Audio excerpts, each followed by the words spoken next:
Well, the first U.S. presidential debate between Democratic President Joe Biden and Republican rival Donald Trump showcased their contrasting views on the Middle East, particularly regarding Israel and Hamas.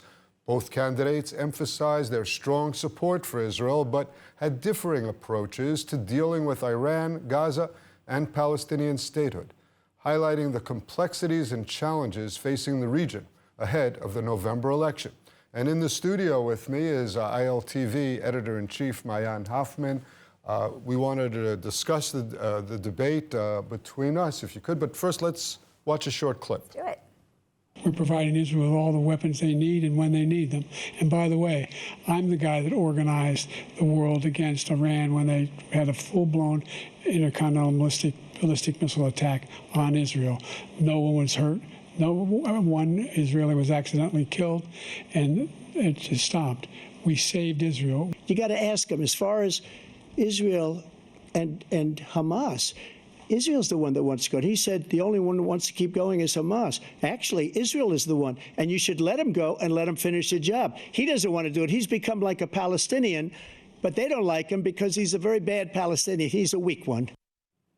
Maayan, I heard a lot of commentary already about the debate. What was your main takeaway with an Israeli perspective? Sure. I mean, I think, Steve, that the reality is the thing that we learned is that the Middle East is actually less important than we thought in the scheme of things in the United States when it comes to the upcoming election. And I say that because there was only one question about the Middle East. Now, of course, there will be a foreign policy debate, but nonetheless, it tended to circle back very quickly when asked about Hamas or Israel to the Ukrainian war, as opposed to the Gaza-Israel war that is going on. In fact, at one point, they asked Donald Trump, two-state solution, yes or no? And he said, well, we'll see. Now, let me talk about Ukraine. And so I think that what we saw is that, it is not as much of a factor as it could have been.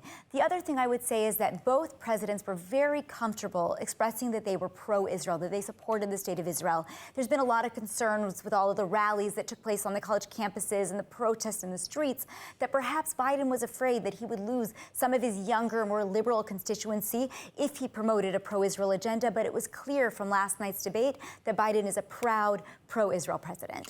Well, one of the presidents, the former President Trump, described Biden as a bad Palestinian. Yes, he did. What did that even mean? Well, I don't know how to define what a bad Palestinian is. It's not a term that I certainly would use. But there was so much mudslinging going on during the entire debate. I was the best president. No, I was the best president. That this just sort of went along with the flow of, I would say. Well, what's a bad Palestinian? Well, what is a bad Palestinian? I think what Trump was trying to say is that Biden is weak.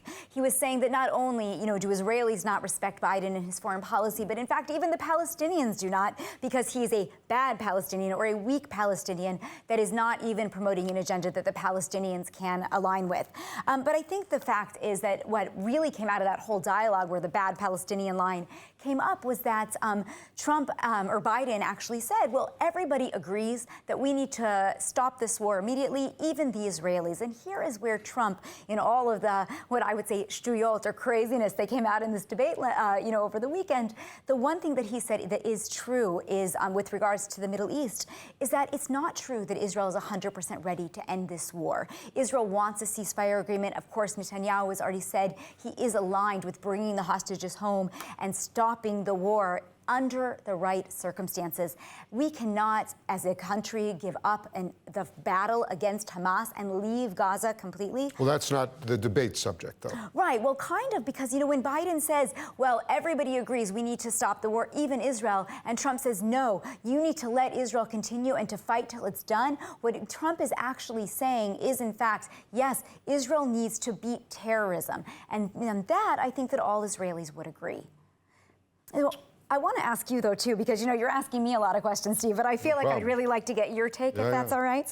I wonder, do you have a different opinion than me? What do you think about Biden's comments that he has been the most supportive president of all for Israel? Do you agree with that? I believe the line was the biggest producer of support for Israel of anyone in the world. Is that accurate? Well, certainly at this time, he was the president. So who are we going to get the support from, if not from the leader of the free world? And we certainly got a plenty of arms. We had visits from the president, many visits from all of his top officials, lots of consultations. But the one takeaway I had from the debate is, and from the commentary, especially by folks like Thomas Friedman, is that Biden should not be the Democrats' candidate moving forward. And I'm not at all convinced that he's going to be standing there at the next debate. Well, it's interesting, and I actually somewhat agree with that sentiment because, you know, there's a lot of commentary going around about whether they set him up or they didn't set him up, or why was he as weak as he was? Was he sick? Is he actually senile? And everyone was sort of pulling the wool over our, you know, over the situation. But the truth of the matter is, it's very complicated to get him out. We have the Democratic convention that's taking place in August in Chicago, but it's not that they can just put somebody else in his place. They have Kamala Harris. She was a presidential candidate, very strong friend of Israel, certainly. But they can't just put her in because their primaries have already taken place. It's up to Joe Biden. That's right. He can release his delegates. That's right. So they need to get Jill Biden, his wife, that's right. to convince him. It's always in the hands of the wife. Well, I mean, it's going to be a rough journey for the next 6 months on the campaign trail, and then running the country for 4 years if he wins. Correct. You know, why not take a step aside and enjoy the last 6 months in office and let someone else do the work down the road? Yeah, exactly. I mean, I think that that's the sentiment of a lot of Democrats who watched that debate last night and said, wow, we're not going to be able to bring it home if we, continue with this candidate. But as you said, it's in Biden's hands, or Jill Biden's hands, so let's see, what happens with that. You promise you'll tell me when I get to the point that I can no longer read the news, if I get close to that age, you'll let me know, right? I will gently step aside, I promise. I will let you know. All right,